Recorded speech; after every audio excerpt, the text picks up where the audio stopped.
Reading by Greg Marguerite. The Adventurer by C.M. Kornbluth. For every evil under the sun there's an answer.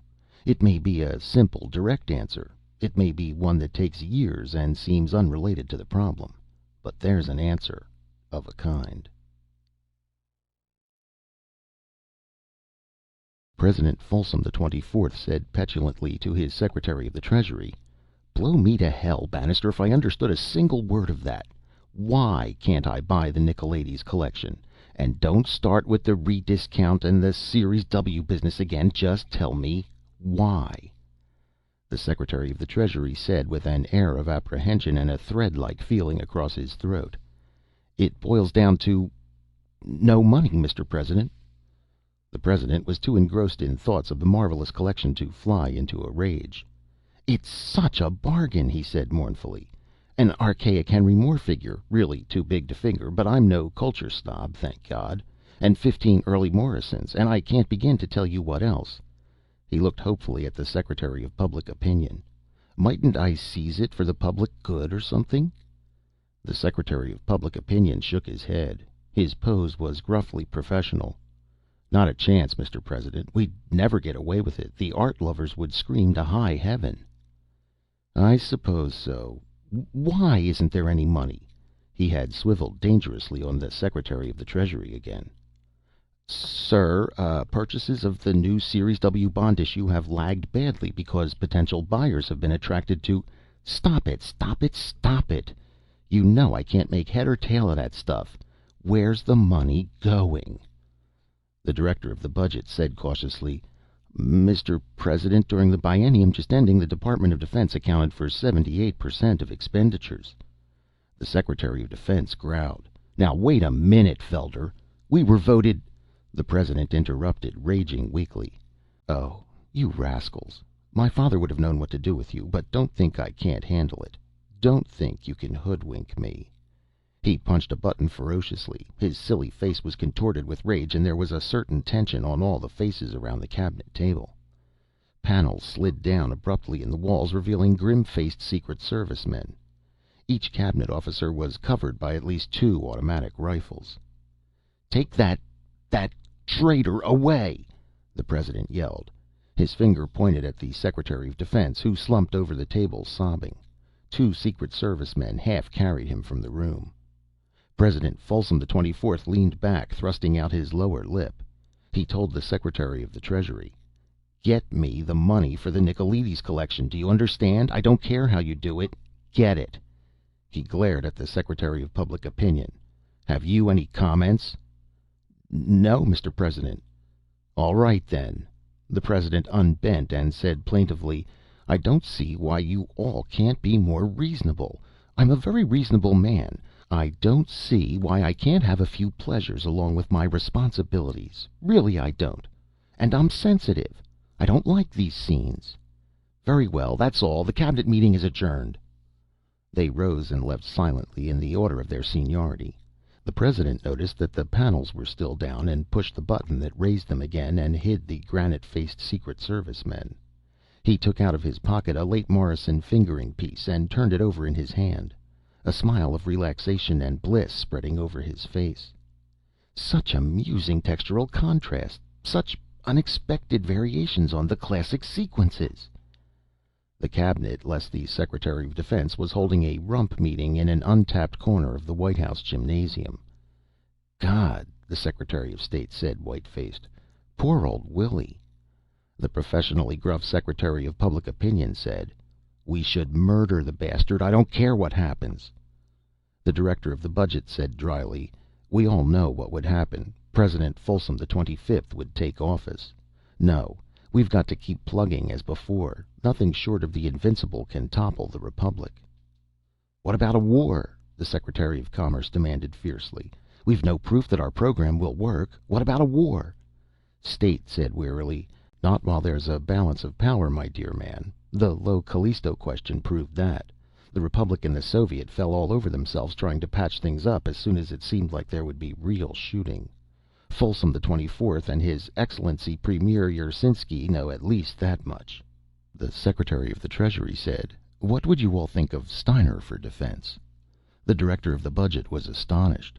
Would he take it? Treasury cleared his throat. "As a matter of fact, I asked him to stop by right about now." He hurled a medicine ball into the budgetary gut. "Ooh," said the Director. "You bastard. Steiner would be perfect. He runs standards like a watch." He treacherously fired the medicine ball at the Secretary of Raw Materials, who blandly caught it and slammed it back. "Here he comes," said the Secretary of Raw Materials. "Steiner, come and sweat some oleo off." Steiner ambled over, a squat man in his 50s, and said, "I don't mind if I do. Where's Willie?" State said, "The President unmasked him as a traitor. He's probably been executed by now." Steiner looked grim, and grimmer yet when the Secretary of the Treasury said deadpan, "We want to propose you for defense." "I'm happy in standards," Steiner said. "Safer, too. The man's father took an interest in science, but the man never comes around. Things are very quiet. Why don't you invite Winch from the National Art Commission? It wouldn't be much of a change for the worse for him." "No brains," the Secretary for Raw Materials said briefly. "Heads up." Steiner caught the ball and slugged it back at him. "What good are brains?" he asked quietly. "Close the ranks, gentlemen," State said. "These long shots are too hard on my arms." The ranks closed, and the Cabinet told Steiner what good were brains. He ended by accepting.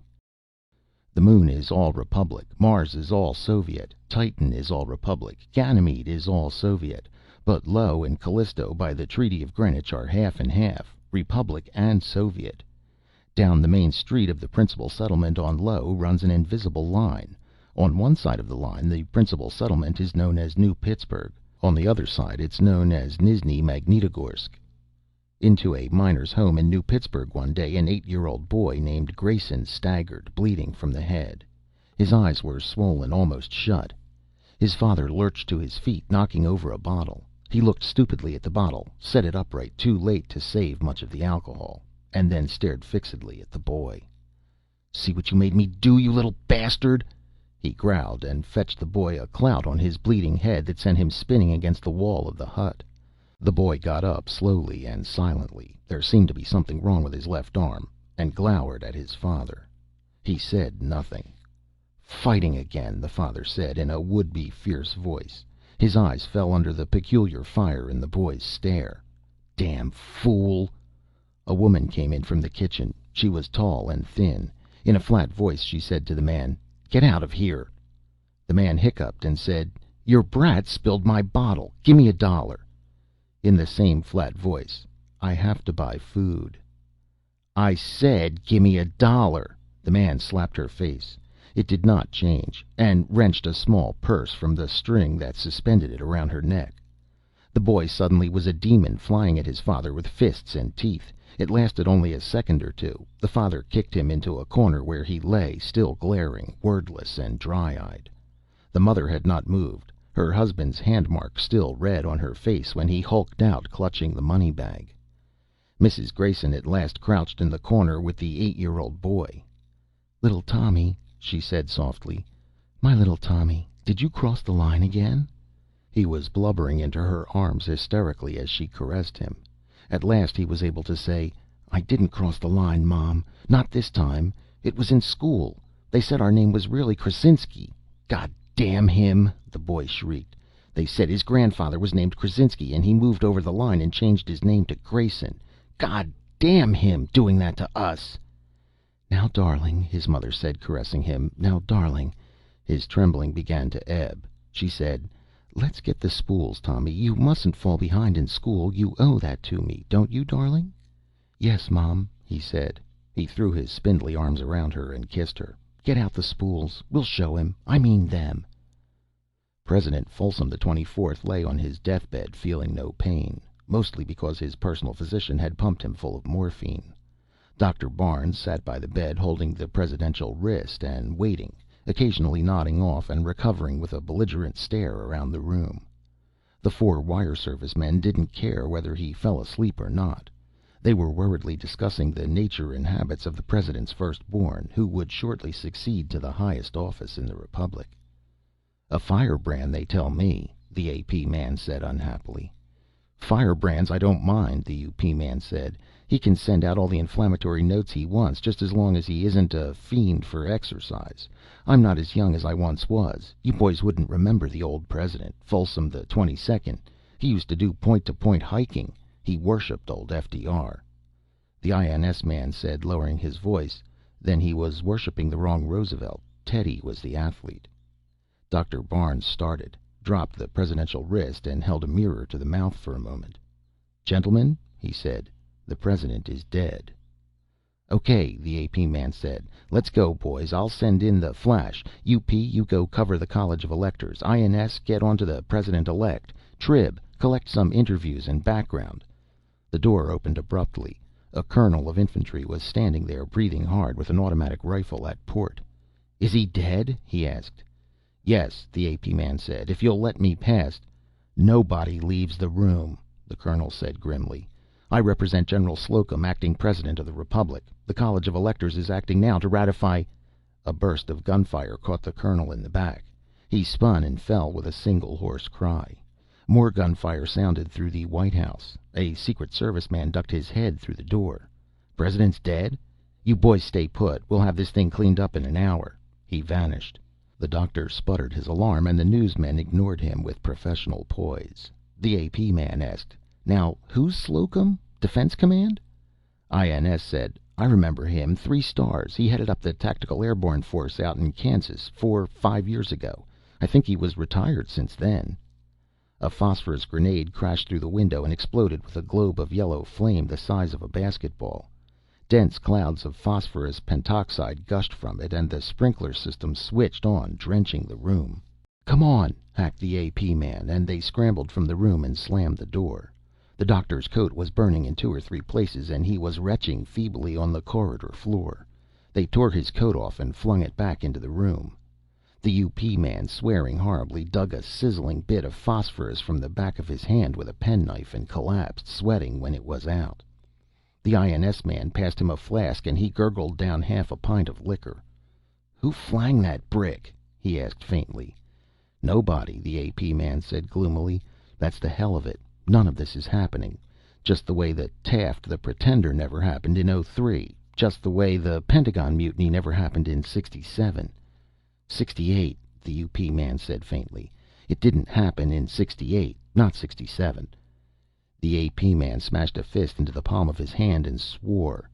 "God damn," he said. "Some day I'd like to—" He broke off and was bitterly silent. The UP man must have been a little dislocated with shock and quite drunk to talk the way he did. "Me too," he said. "Like to tell the story. Maybe it was '67, not '68. I'm not sure now. Can't write it down, so the details get lost, and then after a while it didn't happen at all. Revolution'd be a good deal, but it takes people to make revolution. People with eyes and ears and memories. We make things not happen, and we make people not see and not hear." He slumped back against the corridor wall, nursing his burned hand. The others were watching him, very scared. Then the AP man caught sight of the Secretary of Defense striding down the corridor, flanked by Secret Service men. "Mr. Steiner," he called, "what's the picture?" Steiner stopped, breathing heavily, and said, "Slocum's barricaded in the Oval Study. They don't want to smash in. He's about the only one left. There were only 50 or so. The acting president's taken charge at the study. You want to come along?" They did, and even hauled the UP man after them. The acting president, who would be President Folsom the 25th as soon as the Electoral College got around to it, had his father's face, the petulant lip, the soft jowl on a hard young body. He also had an auto rifle ready to fire from the hip. Most of the cabinet was present. When the Secretary of Defense arrived, he turned on him. "Steiner," he said nastily, "can you explain why there should be a rebellion against the Republic in your department?" "Mr. President," Steiner said, "Slocum was retired on my recommendation 2 years ago. It seems to me that my responsibility ended there, and security should have taken over." The President-elect's finger left the trigger of the auto rifle, and his lip drew in a little. "Quite so," he said curtly, and turned to the door. "Slocum," he shouted, "come out of there. We can use gas if we want." The door opened unexpectedly, and a tired-looking man with 3 stars on each shoulder stood there, barehanded. "All right," he said drearily. I was fool enough to think something could be done about the regime, but you fat-faced imbeciles are going to go on and... The stutter of the auto rifle cut him off. The President-elect's knuckles were white as he clutched the piece's forearm and grip. The torrent of slugs continued to hack and plow through the general's body until the magazine was empty. "Burn that," he said curtly, turning his back on it. "Dr. Barnes, come here. I want to know about my father's passing." The doctor, hoarse and red-eyed from the whiff of phosphorus smoke, spoke with him. The U.P. man had sagged drunkenly into a chair, but the other newsmen noted that Dr. Barnes glanced at them as he spoke in a confidential murmur. "Thank you, Doctor," the President-elect said at last, decisively. He gestured to a Secret Service man. "Take those traitors away." They went numbly. The Secretary of State cleared his throat. "Mr. President," he said, "I take this opportunity to submit the resignations of myself and fellow cabinet members according to custom." "That's all right," the President-elect said. "You may as well stay on. I intend to run things myself anyway." He hefted the auto rifle. "You," he said to the Secretary of Public Opinion, "you have some work to do. Have the memory of my father's artistic preoccupations obliterated as soon as possible. I wish the Republic to assume a warlike posture." "Yes? What is it?" A trembling messenger said, "Mr. President, I have the honor to inform you that the College of Electors has elected you President of the Republic. Unanimously." Cadet Fourth Classman Thomas Grayson lay on his bunk and sobbed in an agony of loneliness. The letter from his mother was crumpled in his hand. "Prouder than the words can tell of your appointment to the Academy, darling. I hardly knew my grandfather, but I know that you will serve as brilliantly as he did, to the eternal credit of the Republic. You must be brave and strong for my sake." He would have given everything he had, or ever could hope to have, to be back with her and away from the bullying, sneering fellow cadets of the Corps. He kissed the letter and then hastily shoved it under his mattress as he heard footsteps. He popped to a brace, but it was only his roommate, Ferguson. Ferguson was from Earth and rejoiced in the lighter lunar gravity, which was punishment to Grayson's low-bred muscles. "Rest, mister." Ferguson grinned. "Thought it was night inspection." "Any minute now. They're down the hall. Let me tighten your bunk or you'll be in trouble." Tightening the bunk, he pulled out the letter and said calvishly, "Aha! Who is she?" and opened it. When the cadet officers reached the room, they found Ferguson on the floor being strangled black in the face by spidery little Grayson. It took all three of them to pull him off. Ferguson went to the infirmary and Grayson went to the commandant's office. The commandant glared at the cadet from under the most spectacular pair of eyebrows in the service. "Cadet Grayson," he said, "explain what occurred." "Sir, Cadet Ferguson began to read a letter from my mother without my permission." "That is not accepted by the Corps as grounds for mayhem. Do you have anything further to say?" "Sir, I lost my temper. All I thought of was it was an act of disrespect to my mother, and somehow to the Corps, and the Republic, too. That Cadet Ferguson was dishonoring the Corps." Bourgeois, the commander thought. A snow job, and a crude one. He studied the youngster. He had never seen such a brace from a low-bred fourth classman. It must be torture to muscles not yet toughened up to even lunar gravity. 5 minutes more and the boy would have to give way, and serve him right for showing off. He studied Grayson's folder. It was too early to tell about academic work, but the fourth classman was a bear, or a fool, for extra duty. He had gone out for half a dozen teams and applied for membership in the exacting math club and writing club. The commandant glanced up. Grayson was still in his extreme brace. The commandant suddenly had the queer idea that Grayson could hold it until it killed him. 100 hours of pack drill, he barked, to be completed before quarter term. Cadet Grayson, if you succeed in walking off your tours, remember that there is a tradition of fellowship in the Corps which its members are expected to observe. Dismissed. After Grayson's steel-sharp salute and exit, the commander dug deeper into the folder. Apparently there was something wrong with the boy's left arm, but it had been passed by the examining team that visited Low. Most unusual, most irregular, but nothing could be done now about it. The president, softer now in body than on his election day and infinitely more cautious, snapped, It's all very well to create an incident, but where's the money to come from? Who wants the rest of Io anyway? And what will happen if there's war? Treasury said, "The hoarders will supply the money, Mr. President. A system of percentage bounties for persons who report currency hoarders, and then enforced purchase of a bond issue." Raw Materials said, "We need that iron, Mr. President. We need it desperately." State said, "All our evaluations indicate that the Soviet Premier would consider nothing less than armed invasion of his continental borders as occasion for all-out war. The Consumer Goods Party in the Soviet has gained immensely during the past 5 years, and of course their armaments have suffered. Your shrewd directive to put the Republic in a warlike posture has borne fruit, Mr. President." President Folsom XXV studied them narrowly. To him, the need for a border incident culminating in a forced purchase of Soviet Io did not seem as pressing as they thought.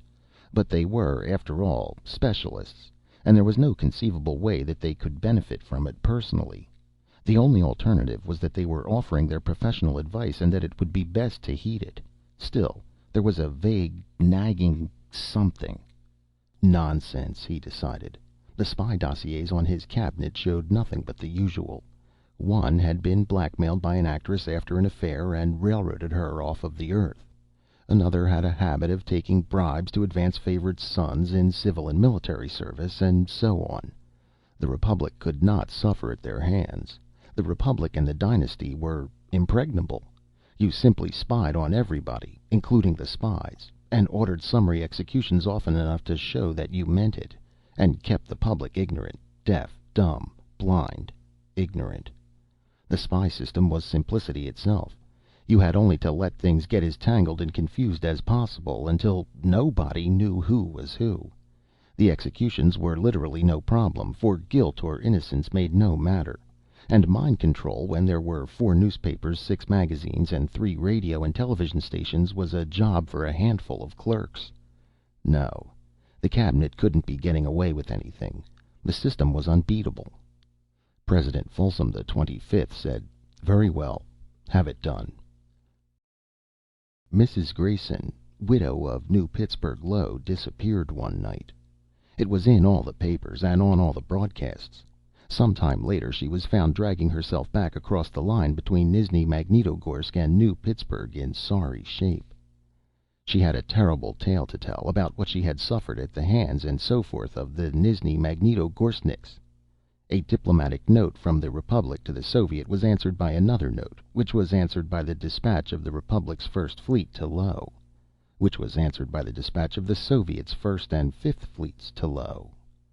The Republic's First Fleet blew up the customary deserted target hulk, fulminated over a sneak sabotage attack, and moved in its destroyers. Battle was joined. Ensign Thomas Grayson took over the command of his destroyer when its captain was killed on his bridge. An electrified crew saw the strange, brooding youngster perform prodigies of skill and courage, and responded to them.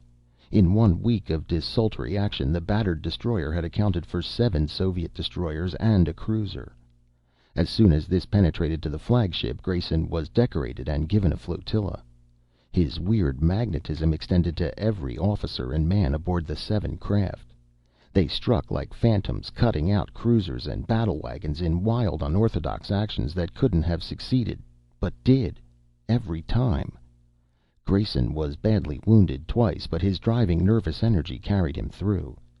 He was decorated again and given the battle wagon of an ailing 4-striper. Without orders, he touched down on the Soviet side of Io, led out a landing party of Marines and bluejackets, cut through 2 regiments of Soviet infantry, and returned to his battle wagon with prisoners, the top civil and military administrators of Soviet Io. They discussed him nervously aboard the flagship. He has a mystical quality, Admiral. His men would follow him into an atomic furnace, and I almost believe he could bring them through safely if he wanted to." The laugh was nervous. "He doesn't look like much, but when he turns on the charm, watch out. He's a winner. Now I wonder what I mean by that." "I know what you mean. They turn up every so often. People who can't be stopped. People who have everything.